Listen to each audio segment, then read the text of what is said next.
본에 보면은요, 다윗에 대한 이야기가 나옵니다. 다윗이 이미 늙었어요. 몸이 이제 예전 같지 않아요. 이제 곧 세상을 떠날 날이 다가와요. 이런 다윗의 마음속에 아주 강렬한 소망이 있는데 성전을 짓는 겁니다. 하나님의 성전을 반듯하게 세우는 것, 그것이 다윗의 일평생의 소망이에요. 하나님을 사랑하니까. 그래서 그 과정을 준비하는 내용들, 그것이 오늘 본문의 내용입니다. 엄밀하게 말해서 구약의 성전하고 오늘날 이 교회하고는 다릅니다. 그래서 이 교회를 가리켜서 교회당, 이 건물 가리켜서 교회당이라고 부르는 게 사실은 더 정확한 표현이에요. 원래 성에서 교회라고 할 때는 이 건물, 이 공간을 말하는 게 아니고 사실은 저와 여러분 사람을 가리켜 말하는 거예요. 에클레시아, 부르심을 받은 사람들의 모임, 그게 이제 원래 교회의 의미거든요. 정확하게 명칭을 정하면은 교회당 아니면 예배당, 사실 이제 그게 맞아요. 근데 뭐 교회라고 해도 뭐 별 상관 없어요. 의미를 가지고 의미를 알고서 이야기를 하면 되니까요. 자, 다시 성전 얘기로 돌아갈게요. 처음에는 성전이 아니죠. 출애굽할 때 모세가 하나님의 말씀대로 순종해서 성막을 짓고 거기서 예배를 드렸잖아요. 이제 광야를 지나고 그 다음에 실로라는 곳에 정착을 하고 거기 엘리 제사장 같은 이제 제사장이 나오고 그러잖아요. 이제 사사시대 아닙니까? 그리고 사사시대 끝에 사무엘이 나타나고 사무엘이 사울을 왕으로 세우고 그 다음에 사울이 하나님 앞에 패함을 당한 다음에 이세의 아들 다윗이 왕으로 세움을 받고 그리고 그 이세의 아들 다윗이 이제 나이 들은 상황에서 오늘 본문이 얘기되는 거라고 말씀드렸잖아요. 사실은 이 본문 전에도요, 다윗이 성전을 지으려고 작정을 하고 선지자에게 말을 합니다. 근데 선지자가요, 하나님의 말씀을 들려주죠. 너는 전쟁을 많이 했다. 네 손에 피가 묻어 있다. 너는 성전을 지을 자격이 없다. 대신에 네 아들은 평화의 왕인데 그를 통해서 내가 이 성전을 짓도록 해주겠다. 부드러운 말이지만 사실 거절을 당한 거죠. 하나님께서 너는 자격 미달이야 이렇게 말씀하신 거니까. 근데 그럼에도 불구하고 하나님을 향한 열망이 너무 크니까 다윗이 앞장을 서게 되는 거죠. 자, 이제 좀 더 일단 오늘 본문 떠나서 개괄적인 얘기를 더 할게요. 자, 그리고 이제 솔로몬 시대 성전이 완공이 되었어요. 그럼 이제 쭉 가죠. 가는데 솔로몬의 아들 르호보암 때 남유다와 북이스라엘로 쪼개집니다. 그리고 북이스라엘은 여로보암이 왕이 됩니다. 그리고 여로보암이 왕이 되고서 그 왕조를 이어가는 게 아니고 왕조가 계속 바뀌어요. 뭐 시므리 같은 사람, 오므리 같은 사람, 뭐 예후 같은 사람, 이런 다양한 사람들이 나타나서 왕조를 잠깐 이어가다가 멸망당하고 이어가다가 멸망을 당하고. 성전은 예루살렘이죠. 이 남쪽 유다는 하나님이 다윗을 생각하셔서 성전을 그대로 남겨두십니다. 그러다가 북이스라엘은 좀 더 빨리 BC 722년에 아수르에 의해서 멸망을 당합니다. 남쪽 유다는 BC 586년에 바벨론에 의해서 멸망을 당합니다. 그리고 이 바벨론 왕 느부갓네살의 명령에 따라서 예루살렘 성전이 완전히 박살이 나요. 그리고 이제 끌려간 상태로 70년간의 세월이 지나가죠. 그리고 70년간 종살이 하다가 예레미야의 예언대로 돌아오죠. 돌아오는 사람들의 리더가 스룹바벨, 느헤미야, 에스라 이런 사람들. 그 다음에 이제 학개 선지자, 말라기 선지자, 스가랴 선지자 이런 선지자들. 자, 학개 선지자, 그 다음에 스가랴 선지자의 메시지 핵심이 뭐였죠? 그게 성전 건축입니다. 다시 성전을 지으라는 거예요. 학개 같은 말씀은 좀 더 노골적인데, 자, 바벨론에 포로 살다가 돌아왔어요. 돌아온 그들이 이제 살 집을 짓는단 말이에요. 근데 문제가 뭐냐면은 하나님의 성전은 여전히 황폐해져 있는데 자기 집만 짓는데 빠르다는 거예요. 이거를요, 학개 선지자가 아주 노골적으로 지적을 합니다. 너희들이 돈을 모았는데도 돈이 구멍 뚫어진 지갑에 넣은 것처럼 전대라고 되죠. 빠져나간다. 농사를 지어도 다 망한다. 안 된다. 왠지 아느냐? 하나님의 전 성전이 황폐해져 있는데 너희는 너희 집 짓는 거 거기에 너무 빨랐다. 이런 얘기들이 이제 나와요. 그 다음에 이제 스가랴는 좀 더 깊이 있게 이 성전의 신학적인 의미에 대해서 8가지 환상을 중심으로 하나님의 메시지가 주어집니다. 아무튼 그래서 만들어진 성전이 이제 스룹바벨 성전. 이 성전은 이제 나중에 이제 무너지죠. 그리고 헤롯 성전을 지죠. 이두메 출신 헤롯이 유대인의 환심을 사려고 성전을 아주 삐까번쩍하게 돌과 돌 사이 금으로 칠해가지고 시멘트가 아니라 금으로 이렇게 해가지고 아주 화려하게 찬란하게. 근데 그 얘기가 이제 마태복음에 언급이 되고 있죠.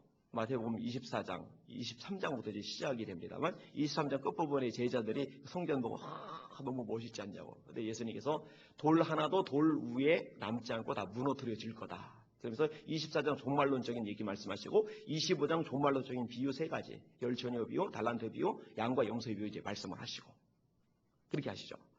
근데 요한복음에 보면은요, 이 성전에 대해서 조금 바뀌죠. 우리 주님께서 뭐라고 말씀하세요? 성전을 헐어라.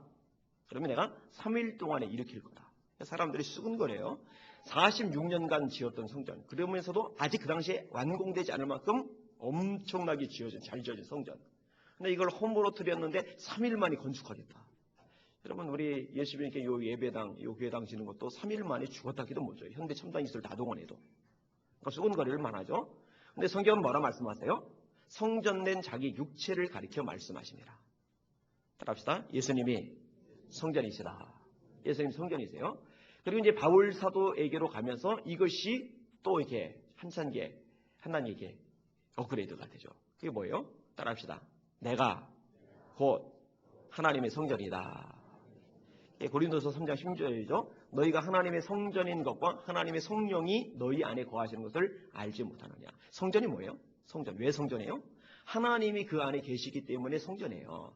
여러분, 예루살렘 성전, 솔로몬의 성전이 무너지기 전에 에스겔이 환상을 보는데 하나님의 영광이 성전에서 떠나가요. 여러분, 하나님이 떠나가시면은 그게 성전입니까? 성전이 아닙니까? 성전이 아니에요. 아니, 하나님이 계시는 성전인데 왜 그게 무너지느냐? 아니에요. 하나님이 떠나셨기 때문에 무너지는 거예요. 왜 떠났어요? 죄 때문에 떠났죠. 이제 바울 사도가요, 그냥 모를 리가 없죠. 너희가 하나님의 성전인 것과 하나님의 성령이 너희 안에 거하시는 것을 알지 못하느냐. 근데 언제 성전이 무너져요? 언제 성전이 멸망을 당해요? 죄가 있을 때. 그래서 바울 사도가 고린도서 3장 16절에 그렇게 말씀하고 나서 17절에 이렇게 말씀합니다. 누구든지 하나님의 성전을 더럽히면 하나님이 그 사람을 멸하시리라. 거기서 성전이 뭐라고요? 우리예요, 우리. 그러니까 우리가 죄를 짓고 자꾸 불순종하고 하나님을 거역하고 성령의 탄식을 무시하면요, 결국 우리도 심판을 받아요. 그래서 칼빈의 5대 교리 중에 견인의 교리는 잘못된 교리입니다. 한 번 구원받으면 절대 타락하지 않는다. 그건 사기예요. 그건 맞지 않아요. 성경은 타락 가능성에 대해서 분명히 말씀해. 히브리서 6장만 조금 읽어봐도 우리가 명확하게 알 수가 있는 겁니다. 요 얘기는 제가 전에도 했었어요. 근데 여러분에게 너무 중요하기 때문에 다시 한번 상기시키는 거고, 제가 앞으로도 기회가 될 때 가끔 한 번씩은 이걸 상기시킬 거예요. 이 성전이 어떻게 변화를 겪었는지, 그게 어떤 의미가 있는지, 그리고 오늘날 우리에게 어떻게 적용이 될 수 있는지 여러분들이 좀 기억하시면 유익이 될 것입니다. 자, 다시 이 본문의 상황으로 들어오겠습니다. 다윗이요, 솔로몬 자기 아들이 지을 성전 건축을 해서 철저하게 준비를 합니다. 철저하게 준비를 해요. 얼마나 준비하느냐? 제가 말씀을 읽어드릴게요. 다윗이 온 회중에게 이르되 내 아들 솔로몬이 홀로 하나님의 택하신 바 되었으나 어리고 연약하고 이 역사는 크도다. 이 전은 사람을 위한 것이 아니요 여호와 하나님을 위한 것이라. 내가 이미 내 하나님의 전을 위하여 힘을 다하여 예비하였노니 곧 기구를 만들 금과 은과 놋과 철과 나무며 또 만우와 박을 보석과 꾸밀 보석과 채석과 다른 보석들과 화번석이 매우 많으며 성전을 위하여 예비한 이 모든 것 외에도 내 마음에 내 하나님의 전을 사모함으로 나의 사유의 금은으로 내 하나님의 전을 위하여 드렸노니 곧 오빌의 금 3,000달란트와 천은 7,000달란트와 모든 전벽에 입히며 금, 은 그릇을 만들며 공장의 손으로 하는 모든 일에 쓰게 하였노니 이렇게 말씀하고 있어요. 그러니까 다윗이 일평생 모았던 것, 지금 이제 노인이잖아요. 평생 자신이 거두어 드렸던 것을 전부 다 하나님께 드렸어요. 어디다 쓰라고? 성전 짓는 데 쓰라고. 왜요? 내가 내 하나님의 전을 심히 사모함으로 너무너무 사랑하거든요. 너무너무 사모하거든요. 이 상상할 수 없을 정도로 어마어마한 건데 이걸 몽땅 드린 거예요. 여러분, 다윗은요 정말 하나님을 뜨겁게 사랑하는 사람입니다. 주님이 말씀하셨죠. 따라합시다. 네 보물이 네 있는 곳에 네 마음이 있느니라. 사람은 돈 쓰는 걸 보면 그 사람의 마음이 어디가 있는지를 알아요. 그래서 자식한테 돈을 많이 쓰는 거예요. 손주들한테 돈을 많이 쓰는 거예요. 자기 가족을 위해서는 마음껏 쓰는 거예요. 근데 정말로 하나님을 사랑한다면, 마음이 또 하나님 나라에 있다면 하나님께 드리게 돼 있어요. 이거는요 기본입니다. 제가 전에도 말했잖아요. 저는 돈 드리는 게 제일 쉬워요. 돈보다 더 어려운 게 뭐겠어요? 시간, 그 다음에 자기 삶, 그리고 제일 어려운 건 자기 목숨. 근데 자기 목숨까지 하나님께 드릴 줄 아는 사람이라면 물질은 사실은 더 이상 아무것도 아니죠. 고린도후서 9장 6절에 이렇게 말씀합니다. 이것이고 적게 심는 자는 적게 거두고 많이 심는 자는 많이 거둔다 함이로다. 여러분 이게 뭔 얘기 같아요? 농사 지는 얘기? 콩 뿌리고 팥 심고 그런 얘기? 아니에요. 이거 헌금 얘기예요. 헌금. 이것이고 적게 심는 자는 적게 거두고 많이 심는 자는 많이 거둔다 함이로다. 이 물질도 씨앗이라는 거죠. 하나님 앞에 심는 거예요. 그 다음에 주어지는 말씀이 뭔지 아세요? 각각 그 마음의 정황대로 할 것이요 억지로나 인색함으로 하지 말지니 하나님은 즐겨내는 자를 사랑하시느니라. 다윗은요 인색하지 않아요. 더구나요 다윗은 자기만 그렇게 하는 것이 아니라요 다른 사람에게 도전을 하는데 이렇게 말을 합니다. 오늘날 누가 즐거이 손에 채워 여호와께 드리겠느냐. 다시 말해 자기 혼자 왕인 자기 혼자 어마어마한 거 평소에 모은 거 드리고 그걸로 성전을 짓는 것 그건 안 된다는 거예요. 그걸 알아요. 모두가 함께 해야 할 일인 거예요. 여러분 교회당도 마찬가지예요. 사실은요 성전하고 좀 차이가 있지만은 이 교회당 지을 때도요 교회에 어마어마한 재벌이 한 사람이 있어서 재벌 정도 되면은 사실은 이런 건물 짓는 건 쉬운 일이잖아요. 아무것도 아니잖아요. 근데 재벌 한 사람이 있어서 그 사람이 거액을 내서 혼자 딱 짓는다. 그거는요 절대 교회적으로 유익이 없어요. 그건 바람직하지 않아요. 함께 해야 돼요. 함께. 여러분 다윗이요 왜 그렇게 했을 것 같아요? 비밀을 아는 거예요. 영적 비밀을. 이것을 자기만이 아닌 온 백성의 축복의 기회로 삼아야 된다는 것을 아는 거예요. 이 부담을 주게 하려고 아니면 피곤하게 하려고 아니면은 스트레스 받게 만들려고 자기 앞에 있는 사람들에게 너희들도 해야 된다 이렇게 말하는 게 아니란 말이에요. 다윗이 이렇게 말하니까요 어떤 반응이 일어나느냐. 이게 지금 다 앞장에 나오는 앞부분에 나오는 얘기예요. 이에 모든 족장과 이스라엘 모든 지파 어른과 천부장과 백부장과 왕의 사무 감독이 다 즐거이 드리되 하나님의 전 역사를 위하여 금 5천 달란트와 금 다릭 1만과 1만 달란트와 놋 1만 8천 달란트와 철 10만 달란트를 드리고 여기는요 리더들입니다. 족장이 나오죠. 어른이 나오죠.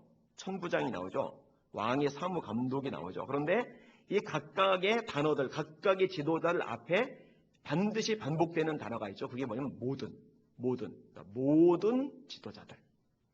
그러니까 지도자들 리더들 중에 한 명도 동참하지 않은 사람이 없는 거예요.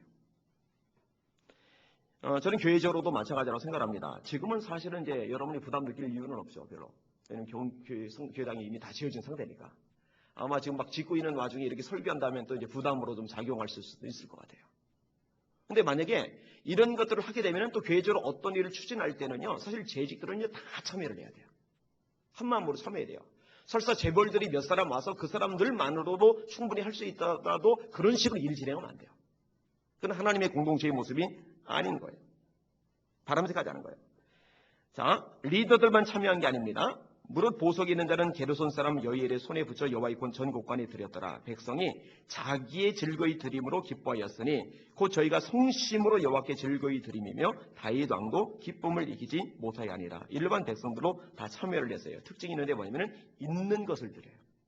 그러니까 없는 것을 드리잖아요. 표현돼 있어요. 있는 것을 드려요.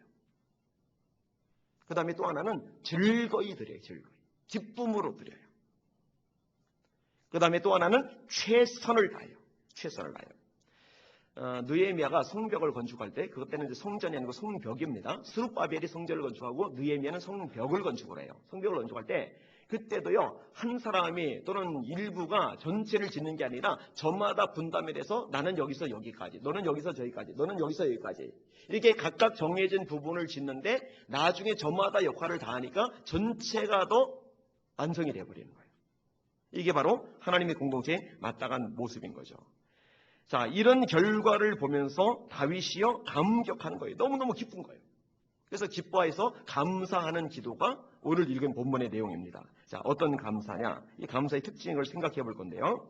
첫째는 온 회중 앞에서 감사드린다는 겁니다. 자, 10절 말씀을 같이 읽을게요. 시작. 다윗이 온 회중 앞에서 여호와를 송축하여 이르되 우리 조상 이스라엘의 하나님 여호와여 주는 영원부터 영원까지 송축을 받으시옵소서. 여러분, 다윗은요 평생 감사 찬송이 끊이지 않았던 사람입니다. 심지어는요 도망 다닐 때 시편 3편 같은 말씀은 자기 아들 압살롬이 반란을 일으켜서 맨발로 울며 도망가던 배경 속에 지어진 시편이거든요. 근데 놀랍게도요 그 시편에서조차도 찬양이 나와요. 그게 다윗의 위대함입니다. 그러니까 상황이나 감정을 넘어선 감사죠. 최근에 한 사람이 그런 얘기 하더라고요. 예전에는 이제 감정이 상하면 기분이 너무너무 안 좋으면 예배 집중을 못했대요. 그런데 지금은 마음이 너무너무 상해도 너무너무 이제 속이 뒤집어져도 예배 시간에는 집중을 한대요.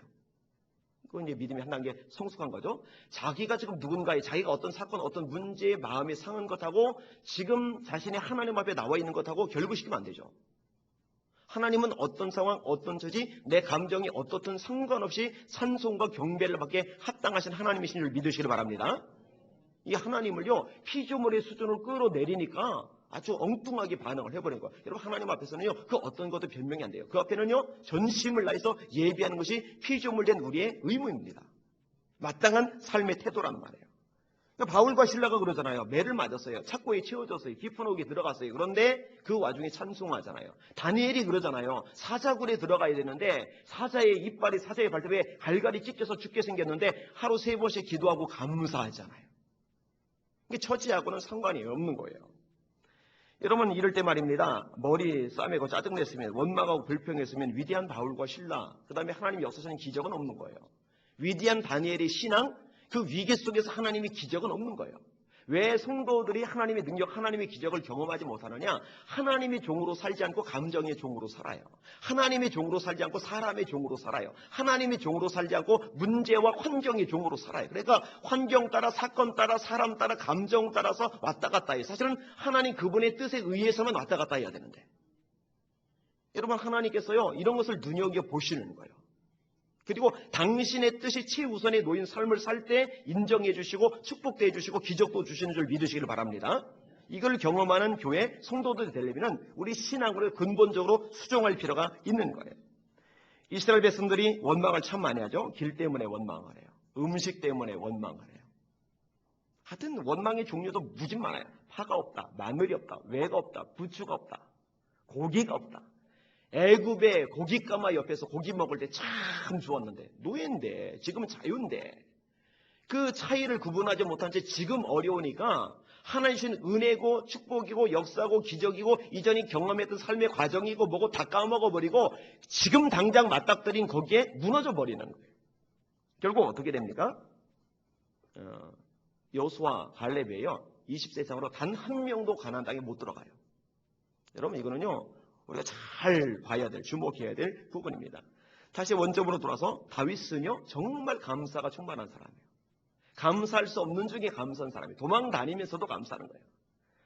제가 볼 때 어떨 때는 자연스럽게 감사가 솟구쳐 나왔겠지만 어떨 때는 의지적으로 감정을 굴복시키고 결단해서 감사했을 거예요. 그런데 하나님은요 기쁘게 받으세요. 그리고 다윗의 위대한 점의 또 하나는요 자신만 감사하는 게 아니라 다른 사람들을 이 감사로 찬양으로 동참시킨다는 거예요. 오늘 본문도 마찬가지죠. 온 회중 앞에서 대표로, 그러니까 회중들은요 자연스럽게 한 마음이 돼서 함께 감사하고 함께 찬양하게 되는 거예요. 시편 30편 4절에 이렇게 말씀합니다. 주의 성도들아 여호와를 찬송하며 그 거룩한 이름에 감사할지어다. 하나님, 내가 하나님 찬양합니다 라고 되어 있지 않고 다른 성도들 보고 우리 하나님 같이 찬양하자 이렇게 함께 초대를 하잖아요. 여러분, 우리 같이 하나님을 찬양합시다. 우리 같이 하나님께 감사합시다. 아멘. 다 죽은 거 봐요. 참 큰일이라. 두 번째 좀 낮았는데 왜 이걸 못할까? 왜 이걸 못할까? 제가 다른 교회 설교를 많이 가잖아요. 진짜 굉장합니다, 반응이요. 우리 성도들만 저를 무시하는 것 같아요. 도대체 뭐예요? 왜 그 아무것도 아닌데? 우리 하나님 같이 찬양합시다. 얼마든지 할 수 있잖아요. 주일도 그렇게 하세요. 시편 95편에 보니까 이렇게 말씀합니다. 오라, 우리가 여호와께 노래하며 우리 구원의 반석을 향하여 즐거이 부르자. 우리가 감사함으로 그 앞에 나가며 시로 그를 향하여 즐거이 부르자. 하나님, 내가 하나님 앞에 감사함으로 갑니다. 하나님 찬양합니다가 아니라 우리가 같이 하나님 찬양하자. 그렇게 고백을 하는 거예요. 오늘 본문도 역시 마찬가지죠. 함께 찬양, 함께 감사하는 거예요. 두 번째로 다윗이 어떤 감사를 하느냐? 하나님의 주권에 대해서 감사를 합니다. 자, 11절, 12절, 13절을 같이 읽을게요. 시작. 여호와여, 위대하심과 권능과 영광과 승리와 위엄이 다 주께 속하였사오니 천지에 있는 것이 다 주의 것이로소이다. 여호와여, 주권도 주께 속하였사오니 주는 높으사 만유의 머리이심이니이다. 부와 귀가 주께로 말미암고 또 주는 만물의 주제가 되사 손에 권세와 능력이 있사오니 모든 사람을 크게 하심과 강하게 하심이 주의 손에 있나이다. 우리 하나님이여, 이제 우리가 주께 감사하며 주의 영화로운 이름을 찬양하나이다. 이런 다윗이 평생 잊지 않은 것이 있는데 뭐냐면 하나님이 자기 삶의 주인이라는 겁니다. 하나님이 자기 삶의 목자라는 겁니다. 자기는 그분의 종이고 그분의 양이라고 하는 겁니다. 여기에 따른 결과가 뭐냐? 자기가 가지고 있는 모든 것, 지금 왕으로서 가지고 있는 모든 것, 누리는 모든 것, 내 것이 아니라 하나님의 것이라는 거죠. 이것을 청지기 정신이라고 그러죠. 여러분, 내 건 아무것도 없어요. 다 하나님의 것입니다. 사람들이 자꾸 이것을 잊고 살아가요. 내가 하나님의 종이라는 것, 하나님의 주인이라는 것. 그러니까 내 마음대로 사는 거고 내가 결정하고 내 필요를 위해서 내 시간을, 내 건강을, 내 재능을, 내 물질을 쓰는 거예요. 근데 정말 하나님의 것이고 내가 그분의 종이면은요, 하나님이 원하시는 쪽에다 다 써야 돼요. 때로는 내가 원하는 것을 포기하고 내려놓고 절제할 수도 있어야 돼요. 여러분, 하나님께 속한 것들을 다윗이 쭉 언급을 하죠. 하나님 광대하심도 하나님께 속했습니다. 하나님 크시죠. 권능도 주께 속했습니다. 능력이 많으시니까, 능력 가지시니까. 영광도 주께 속했습니다. 영화로우시죠. 이김도 주께 속했습니다. 여러분, 이것은 다윗의 삶의 고백이죠. 다윗이 어디를 가든지 여호와께서 이기게 하시니라. 하나님이 함께해 주시면 승리가 가능한 줄 믿으시기를 바랍니다. 이것을 경험한 다윗, 하나님 이김은 당신께 속했습니다. 사무엘상 17절에 골리앗 앞에 한 말, 전쟁은 여호와께 속한 것인즉 여호와께서 너와 네 백성의 시체로 공중의 새와 들의 짐승의 밥이 되게 하시리라. 이렇게 담대하게 선언하잖아요. 고백을 하는 거예요. 하나님, 위엄도 당신께 속했습니다. 천지에 있는 것 다 당신 것입니다. 주권도 당신 것이고 부와 귀도 당신 겁니다. 다시 말해, 잘 살게 만드시는 것, 그것도 하나님께 달렸습니다. 높여주시는 것, 그것도 하나님 당신께 달렸습니다. 권세와 능력, 사람을 높여주시고 세워주시고 높은 자리에 올라가게 만드시는 것, 그것도 하나님 당신 마음대로 다 하실 수 있습니다. 그런 고백하는 거예요. 여러분, 바벨론의 제국, 그 왕 느부갓네살 교만 떠니까 하나님이 낮춰버리시잖아요. 회개할 때 또 높여주시잖아요. 여러분, 누구나 마찬가지입니다. 이게 다 하나님께 속해 있단 말이에요. 이런 고백을 다윗이 하는 겁니다. 여러분, 이것은 다윗의 경험입니다. 다윗은요, 별 볼 일 없었어요. 아버지에게 무시당했고요, 형에게 인정 못 받았어요. 사울 왕에게 무시당했고요, 골리앗 앞에서요 완전히 조롱을 당했어요. 그러니까 다윗이 뭐 주변에서 인정받고 뭐 장래가 촉망되고 뭐 사람들이 막 세워주고 그러던 사람 아니에요. 정말 별 볼 일 없어요, 사실은요. 그런데 하나님이 작정하시고 다윗을 높여주시니까 누구도 막을 수가 없는 거예요. 누구도 어쩔 수가 없는 거예요. 제가 수없이 말하잖아요. 제가 좋아하던 구절, 하나님의 능하신 손 아래서 겸손하라. 때가 되면 너희를 높이시리라. 내가 모자라고 약하고 허물 많고 미련하고 한계투성이라도 하나님께서 기뻐하시는 삶이 되면은 하나님이 나를 얼마든지 세우고 높이실 수 있는 줄 믿으시길 바랍니다. 이게 하나님의 능력, 하나님의 전능하심이거든요. 우리가 그런 것을 절대로 잊으면 안 돼요. 그리고 또 하나 기억할 거, 하나님이 허락하실 때 내 것이 거두어 가시면은요, 더 이상 내 것은 아무것도 남지 않는다는 겁니다. 내 것 양 착각하지 마시고, 내게 뭔가 주어졌을 때 그것을 하나님께서 기뻐하시는 방식으로 사용할 때 하나님이 더 풍성하게 허락하시는 줄 깨달으시길 바랍니다. 그렇게 하셔야 돼요. 그렇게 하셔야 돼요. 자, 그 다음에 세 번째로 뭐라고 감사하느냐, 무엇을 감사하느냐, 드릴 힘을 주신 것을 감사해요. 이거 좀 희한한 구도인데, 본인들이 드려놓고 드릴 힘을 하나님이 주셨습니다. 그거 감사합니다. 이렇게 고백을 하고 있어요. 자, 14, 15, 16절을 볼게요. 시작. 나와 내 백성이 무엇이기에 이처럼 즐거운 마음으로 드릴 힘이 있었나이까. 모든 것이 주께로 말미암아 싸우니 우리가 주의 손에서 받은 것으로 주께 드렸을 뿐이니이다. 우리는 우리 조상들과 같이 주님 앞에서 이방 나그네와 거류민들이라 세상에 있는 날이 그림자 같아서 희망이 없나이다. 우리 하나님 여호와여, 우리가 주의 거룩한 이름을 위하여 성전을 건축하려고 미리 저축한 이 모든 물건이 다 주의 손에서 왔사오니 다 주의 것이니이다. 아멘. 여러분, 예수님께서 물질에 대해서, 돈에 대해서 관심이 많으셨어요? 없으셨어요? 없으셨어요? 네, 땡입니다. 관심이 많으셨어요. 예수님께서 가르치셨던 말씀들 중에 제일 많은 게 뭐라고 그랬죠? 무슨 메시지가 제일 많죠? 예수님의 메시지 중에? 천국, 하나님의 나라에 대한 메시지가 참 많아요. 그 다음에 또 어떤 메시지가 많아요? 어떤 메시지가 많아요? 기도에 대한 메시지 되게 많아요. 그죠? 그런데 그거 못지않게 많이 말씀하시는 것이 뭔지 아세요? 그게 돈입니다. 돈. 돈 얘기 예수님 진짜 많이 하셨어요. 왜 그러셨을까? 중요해요. 여러분, 돈 진짜 중요합니다. 돈 진짜 중요해요. 요한 웨슬레 목사님이요, 어느 정도까지 설교를 했냐면 이렇게 말합니다. 돈 지갑이 회개하지 않은 회개는 진정한 회개가 아니다. 돈 지갑이 회개하지 않은 회개는 진정한 회개가 아니다. 회개라는 건 뭐예요? 방향을 돌이키는 거죠. 내 인생의 주인이 내가 아니라 이제 하나님이라는 거죠. 그러면은 내 인생이 하나님의 것이면 내 시간, 내 건강, 내 재능, 내 물질, 내 목숨도 하나님 것이에요. 그런데 내 멋대로 쓴단 말이에요. 나를 위해서만 쓴단 말이에요. 그러면 그 사람은 하나님의 종으로 뭔가 문제가 있는 거죠. 이게 웨슬레 목사님의 그 메시지가 의미가 있어요. 돈 지갑이 회개하지 않은 회개는 진정한 회개가 아니다.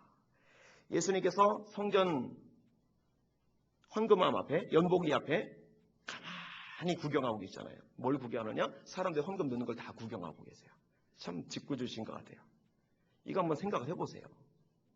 여러분들이 주일날 이렇게 헌금을 드리는데 제가 찬양을 부르다는데 찬양을 안 부르고 이렇게 이제 넣는 것만 다 쳐다보고 있는 거예요. 이렇게 넣는 거. 근데 지금 이제 봉수라도 있죠. 그 당시 뭐 봉투 같은 게 뭐 마땅하게 다 비치가 돼 있었겠어요? 그러니까 고스란히 다 드러나겠죠. 근데 예수님을 그걸요 뚫어지게 다 쳐다보고 계세요. 근데 어떤 부자는요 끔찍하게도요. 근데 그런 사람을 다 지나가는 거 내버려 두고 나서 과부가 두 랩돈 넣으니까 그제서 입을 여시죠. 그리고 뭐라 말씀하세요? 이 과부는 앞에 넣은 모든 사람보다 더 많이 넣었다. 제자들이 눈이 휘둥그레졌을 거예요. 이게 뭔 소리야? 말도 안 되는 소리를 하시네. 근데 주님께서 뭐라 말씀하세요? 앞에 있는 사람은 그 많은 것 중에 일부를 드렸는데 이 과부는 자기 것 다 드렸다. 이게 얼마나 드렸느냐에 주목하신 게 아니라 얼마를 남겨놨느냐에 주님 주목을 하신 거예요. 여러분, 예수님이 굉장히 노골적입니다. 굉장히 노골적이에요. 삼가 모든 탐심을 물리치나 사람의 생명이 그 소유에 넉넉한 데 있지 아니하니라. 그리고 부자 비유 말씀하시잖아요. 내가 오늘 밤 네 영혼을 취하리니 네 쌓아놓은 것이 누구 것이 되겠느냐. 이런 말씀도 하시고 너희가 재물과 하나님을 겸하여 섬길 수 없느니라. 이런 말씀도 하고 있고. 그죠? 여러분, 오늘 본문의 다윗도 그렇고 지도자들도 그렇고 백성들도 그런데요. 참 잘했어요. 잘했어요. 근데요. 문제가 뭐냐면은 이것조차도 인간적으로는 안 된다는 거예요. 여러분, 하나님 앞에 드리는 거 있죠? 성령께서 여러분의 마음을 녹이시고 변화시켜야 드릴 수 있는 것이기 때문에 기쁨으로 드릴 수 있다면 여러분 보고 있는 사람들 깨달으시길 바랍니다. 하나님의 은혜 속에 있는 거예요. 사람은요 본질적으로 이기적이고 본질적으로 인색합니다. 그리고 본질적으로 자기중심적입니다. 그리고 자기가 어려워지고 쪼들라지고 모자라지고 부족해지는 것에 대해서 누구도 원하지를 않아요.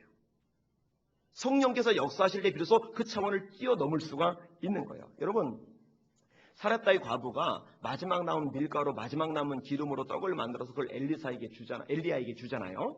그런데 엘리야에게 주는데 그리 시냇가에 있는 엘리야 보고 사렙다 과부 있는데 거기로 가라고 말씀하시면서 뭐라고 하나님이 말씀하시면 내가 그 과부에게 명령하여 너를 공개하게 하였느니라. 무슨 말이에요? 하나님께서 사렙다 과부의 마음속에 이미 감동하시고 역사해 놓으셨기 때문에 그런 행동을 가능하게 할 수 있는 거예요. 여러분, 인간적인 생각으로 인간적인 계획으로 아들 마지막 남은 목숨값 그거 빼서 하나님의 종이라고 드리는 거 이거 못합니다. 하나님이 감동하셨기 때문에 그게 가능한 거예요. 그래서 오늘 본문이 다윗이 정확하게 고백하는 거예요. 나와 나의 백성이 무엇이간데 이처럼 즐거운 마음으로 드릴 힘이 있었나이까. 즐거운 마음으로 드릴 힘이 있었나이까. 즐거운 마음으로 드릴 힘. 여러분 그 힘이에요. 힘. 그 능력이에요. 그 영역이에요. 그 힘이 원래 없다는 거예요. 그런데 하나님께서 그 마음을 주셨다는 거예요. 그래서 하나님 감사합니다. 이렇게 고백하고 하나님 찬양합니다. 이렇게 고백하는 거예요. 이게 다윗이 위대한 거예요. 그러니까 엄청나게 하나님 앞에 드려놓고 하나님 내가 이렇게 많이 드렸습니다 하고 어깨 펴고 생색내고 큰소리치고 이런 교만이 틈타지 않아요. 이렇게 드릴 수 있는 것조차도 내 힘이 아니라 하나님이 내게 힘을 주셨기 때문에 가능합니다. 이런 힘, 이런 마음 주신 하나님 감사합니다. 그조차도 다시 영광은 하나님께 올라가는 줄 깨달으시길 바랍니다. 멋있어요. 왜 마지막까지 버림받지 않는가? 왜 마지막까지 쓰임받는가? 왜 마지막까지 그렇게 하나님이 사랑하시는가? 간단한 것 같아요. 영광은 오직 하나님 그분에게만. 다 돌리는 거예요. 다 돌리는 거예요. 사랑하는 여러분, 저와 여러분의 마음속에 이런 감사가 넘칠 수 있기를 주의 이름으로 축원합니다. 우리 교회가 이제 건축할 때 두 가지를 가지고 놀라더라고요, 사람들이요. 외부에서 저를 찾아온 사람들이에요. 뭘 놀랐느냐? 첫째로 돈 모아놓지 않고 건축 들어가는 것 가지고 놀라더라고요. 한 10억은 모았냐고, 모아놓고 시작하는 거냐고. 1억도 안 모아놓고 시작을 했거든요. 그거 가지고 놀라고. 두 번째로 건축 작정을 안 시킨 것 가지고 놀라더라고요. 안 시키는 게 드물죠. 아주 제대기는 교회 아니리지않군요. 근데 그렇게 안 했던 이유가 뭐냐면요. 이게 막 분위기 만들고 특별히 그럴 때 막 이게 헌금 잘 걷는 부흥사들 이렇게 불러가지고 막 작정시키면 분위기 휩쓸려가지고 막 하고. 근데 그렇게 하다 보면 그게 짐이 돼버리고 하기는 해야 되는데 약속을 했으니까 짐은 짐인데 이게 기쁨으로 즐거움으로. 근데 즐거움으로 하지 않으면 그건 의미가 없거든요. 하나님 앞에. 제가 수없이 말하죠. 여러분 막 드리는데 인색한 마음, 아까운 마음이 들면 헌금하지 마세요. 해봐야 하나님이 어차피 안 받으시니까 그건 공중에 뜬 돈이 돼버려요. 기쁜 마음, 즐거운 마음, 얼마든지 내가 드리고 싶은 마음일 때 그때 드리는 거예요. 그러니까 이런 걸 저는 잘 가르쳐야 된다고 생각을 해요. 교회적으로 재정에 보탬이 된다고 해서 그냥 무조건 긁어드리는 거는요. 목회자도 하나님의 책임을 물어야 될 거고 성도들도 하나님의 유익이 없고 교회적으로 하나님의 축복 못 받아요. 꽤 오래전 얘기인데 진주 한 교회에서 교회당 건축을 앞두고서 부흥집회를 가졌어요. 유난히 건축헌금 잘 거는 목사님을 부흥사를 불렀어요. 근데 이분이 작정을 시키면서 재직에 서기 보고 나오라고 해서 다 받아 적으라는 거예요. 성령이 인도하신 대로 누구든지 먼저 이름을 말하고 액수를 말하시오. 근데 제일 처음에 한 처녀가 딱 손을 들어대잖아요. 그러니까 그 교회 교인이 아니에요. 근데 제 마음에 감동했습니다. 5천만 원 헌금하겠습니다. 여기서 난리가 나죠. 웅성웅성. 부흥사 목사님이 막 흥분해가지고 이야 성령께서 아주 강력하게 역사하시는가 보다. 그리고 막 큰 소리 치는 거죠. 뭐라고? 이 교회 교인도 아닌데 5천만 원 했다고.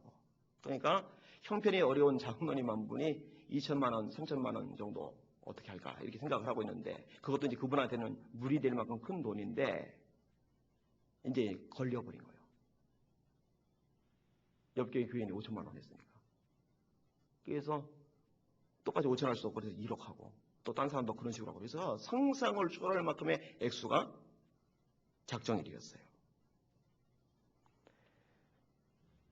의기양양해지죠. 부흥산 떠났어요. 근데 그 교회 담임 목사님한테 전화가 왔대잖아요. 그 이웃교회 목사님. 어젯밤 우리 교회 김뭐뭐 처녀가 집에 참석했다죠. 그 교회 성도였어요. 5천만 원 작정이 있다죠. 예, 그랬는데요. 그거 없는 걸로 치세요. 왜요? 정신병원에 있다가 나온 거예요. 이게 간 나온 거예요. 제정신이 아닌 거예요. 제가 예전에 이 글을 읽으면서 이렇게 한 장로님 어떨까? 큰일 났다. 할 힘도 안 될 거고 안 되기 때문에 그 평생 짐 가지고 살 텐데 이러고 싶지를 않은 거예요. 작정을 시키지 않은 거죠. 그래서 감동대로 하시고 힘대로 하시고 그리고 즐거움으로 하세요. 따라합시다. 감동대로, 힘대로, 즐거움으로. 그게 하나님께 드리는 비결입니다. 그 다음에 그렇게 한 다음에 네 번째 원리가 나오는 건데 드리고 나서도 생색내지 말고 이렇게 드릴 수 있는 힘을 주신 분도 하나님이십니다. 감사합니다. 그걸로 다시 하나님께 영광을 누리고. 이러면요, 교만해질 일도 시험 될 일도 없어요. 교회가 평안하죠. 자, 조금 더 보겠습니다. 다른 이들이 드리는 것에 대해서 이제 감사를 하는데 17절 말씀을 보세요. 17절. 시작. 나의 하나님이여 주께서 마음을 감찰하시고 정직을 기뻐하시는 줄을 내가 아나이다. 내가 정직한 마음으로 이 모든 것을 즐거이 드렸사오며 이제 내가 또 여기 있는 주의 백성이 주께 자원하여 드리는 것을 보니 심히 기쁘도소이다. 아멘. 백성들이 주님께 어떻게 드려요? 자원해서 드려요. 또 드리고 기뻐해요. 앞부분에 그런 구절 나오잖아요. 이걸 보면서 다윗이 또 감사하는 거예요. 너무 기쁜 거예요. 여러분 얼마나 아름답고 얼마나 멋진 모습입니까? 그죠? 왜 백성들이 이렇게 드리는 거 보면서 감사하겠어요? 간단해요. 하나의 공동체가 돼버린 거예요. 하나의 믿음 공동체가 돼버린 거예요. 아까도 말씀드렸듯이 일부가 아니라 전체가 마음을 모았다는 면에서 큰 의미와 가치를 지니는 겁니다.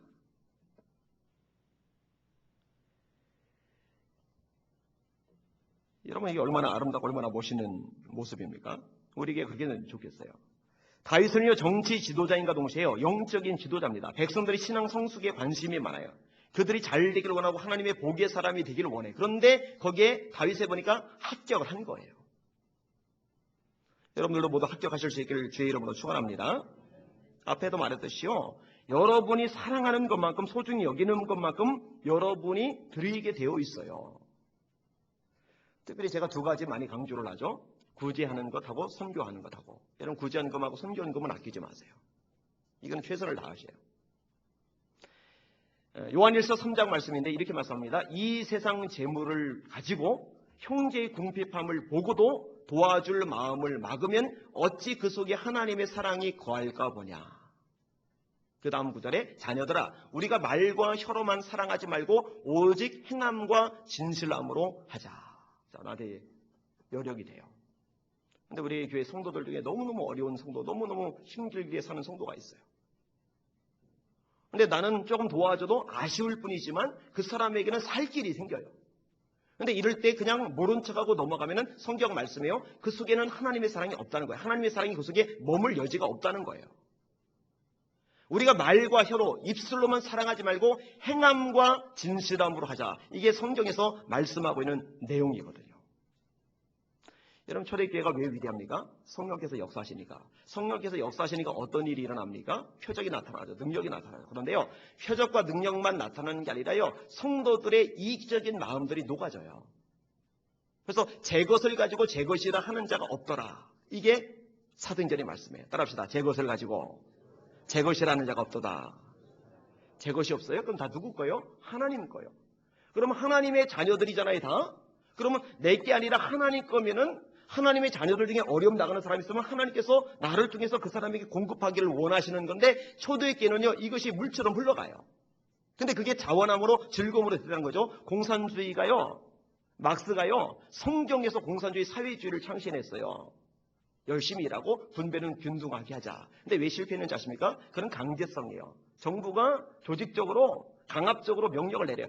초대교회는 강제성이 없어요. 억지로가 아니에요. 자원이에요. 즐거움이에요.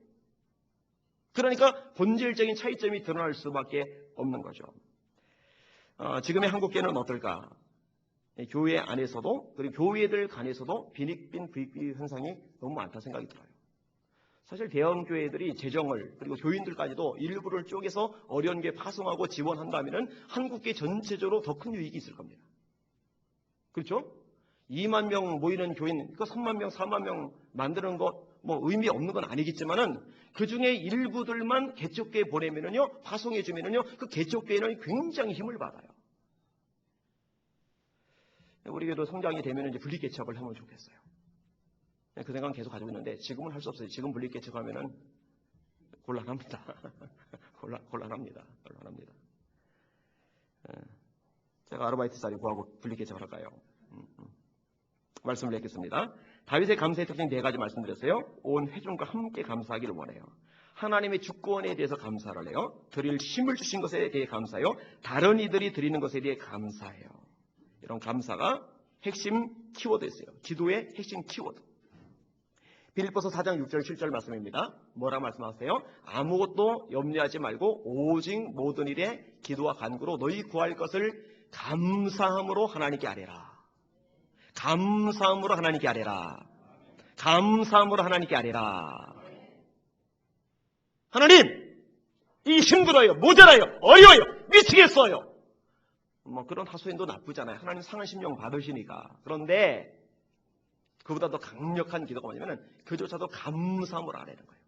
염려하지 말고 아무것도 뭐든지 염려하지 말고 모든 일에 감사함으로 아뢰라. 그리하면 모든 지각에 뛰어난 하나님의 평강이 그리스도 예수 안에서 너희의 마음과 생각을 지키시리라.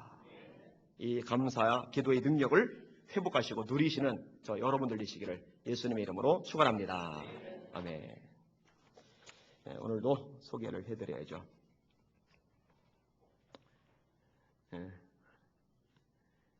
그 이름도 알고 괜찮은 것 같아요. 영호가 누군지 아시는지?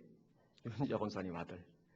영호 결혼을 은혜 가운데 할 수 있게 해주세요. 영호 악기를 인도해 주세요. 가기를 축복해 주세요. 윤지아 권사님. 아멘. 까먹으셨다. 어제 했는데, 그죠? 영호에게 집을 주세요. 호원이를 고쳐주세요. 이요셉 장로님. 아멘. 그 틱 현상 때문에 병원에 갔었다고 해요. 호원이에서 기도해 주세요. 우리 어린아이들 잘 자라야 되니까. 저한테 좀 데리고 오시지.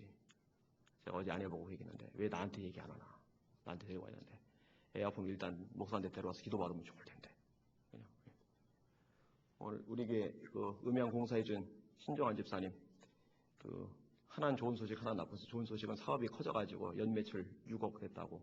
그리고 이제 LH 50억짜리 공사도 조만간 딸 것 같다고. 좋은 소식이고 또 하나는 이제 전정기관에 문제가 생겨가지고 균형감 관리에서 덩치가 이따만 하잖아요. 기우뚱 해가지고 제가 이제 안수기도를 해줬는데 딱 데려오세요 그러려네요. 저는 안수기도 해드릴게요. 배우자를 위해 기도합니다. 주님이 예비하신 사람을 알기 원합니다. 만나게 해주세요. 박영진 이제 드렸습니다. 아멘. 내일 결혼 위에 함께 없어서 안식수 집사님. 아멘. 희찬 결혼을 감사합니다. 이광미 권사님. 아멘. 승철 승용이 첫사랑의 믿음 회복해 없어서 정교수 권사님. 아멘. 주님 주의 자녀들 민경, 민혜, 민영, 김영관, 시우. 민경, 민혜, 민영은 딸들이고 김영관은 사위, 시우는 외손주예요. 영과 육이 늘 강건하게 하시고 주님의 뜻을 바로 알고 깨달아 주님 기뻐하는 삶을 살게 하소서. 한선희 권사님. 아멘. 하나님의 은혜가 아니면 어떻게 이 복된 자리에 하나님께 영광 돌려드립니다. 임솔의 집사님. 아멘. 저 뒤에 계신 자매 집사님. 주님이 보시기에 합당한 그릇 되기를 원합니다. 임정미 집사님. 두 분 쌍둥이세요? 아, 그죠. 네. 얼핏 들은 것 같은데.